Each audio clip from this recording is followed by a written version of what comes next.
How's it going tonight?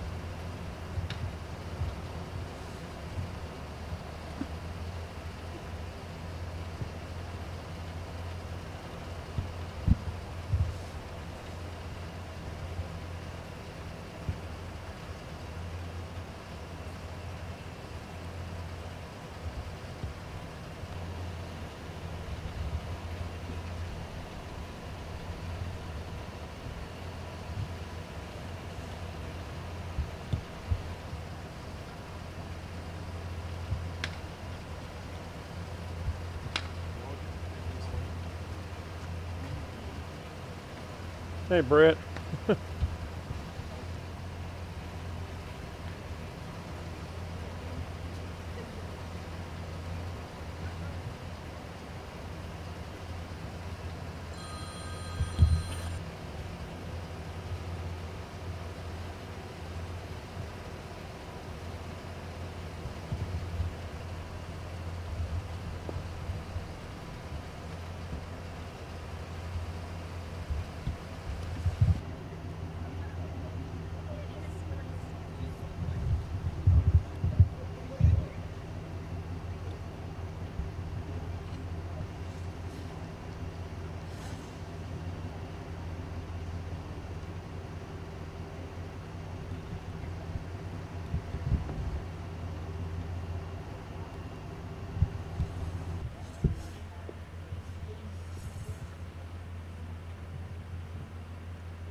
Brett, first, last name, and title? My name is Brett Ligon. I'm the district attorney here in Montgomery County, Texas. I also have with me investigator John Buckholtz. John is assigned to the Public Integrity Division. The district attorney's office was called to the scene tonight to investigate an officer-involved shooting. It is our understanding at this point in the investigation that the officers were responding to an assault in progress or a delayed assault. Some of that is still yet to be determined. When the officers were here, they could make out screaming coming from the interior of the house. Conducting a welfare check, the officers made entry. They encountered the suspect, who we believe was in the process of assaulting a woman. We have not identified her so that we can keep her identity as of yet still as part of the investigation. And the suspect was allegedly attempting to commit a sexual assault against the victim. The suspect was armed and also had the woman in a headlock. She was able to break away, and the officers started giving the suspect commands to drop the gun, to comply, to get down, all those types of deals to establish command presence. The suspect then began walking towards the officers. The suspect initially had the weapon pointed at his own head, and then when he lowered it, he lowered the weapon from his head and began brandishing the weapon. At that point, the officers, in fear for their life, according to their statements, shot the suspect. The suspect has been pronounced dead at the scene. Once again, we have not revealed his identity. What the public needs to know is that every officer-involved shooting will be presented to a Montgomery County grand jury. Every time someone dies, there is an autopsy. Montgomery County has a Justice of the Peace inquest system, so Justice of the Peace Wayne Mack is already here on the scene. We had Chief of Police Jeff Christie here along with his command staff, as I indicated, the District Attorney's Office. And so the investigation will continue forth from here.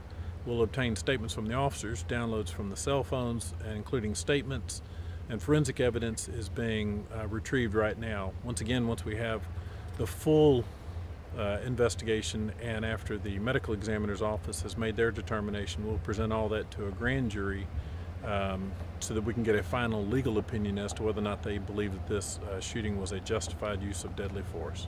And we're talking when the officers walked in, we're talking distance-wise, what, 10, 12 feet is all? Not go too deep into the details, but we're talking interior residence here within Montgomery County. It's a new subdivision. It's a nice subdivision. But yeah, they had made entry from the home. They had approached the bedroom from which they could hear the screaming. And, you know, once again, unfortunately, the officers were required to use deadly force. At this point, the officers have been very cooperative in the investigation, and we'll have the opportunity to review the body-mounted cameras as part of Conroe PD's policy. All patrol officers are issued them and required to have them. They appear to be in functioning order at this point, so we don't believe there's going to be a whole lot of mystery to this. It's not a whodunit. It's more along lines of make sure that the use of deadly force on the officers was in fact justified.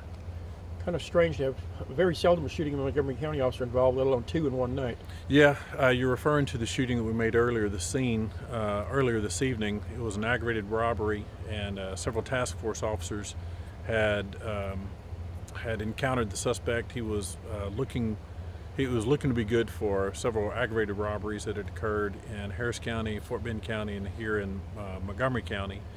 He had held up a liquor store, and then when the officers attempted to detain him, gave him commands, the suspect fled in front of a chain of restaurants and stores with a gun in his hand. You could clearly see it from video.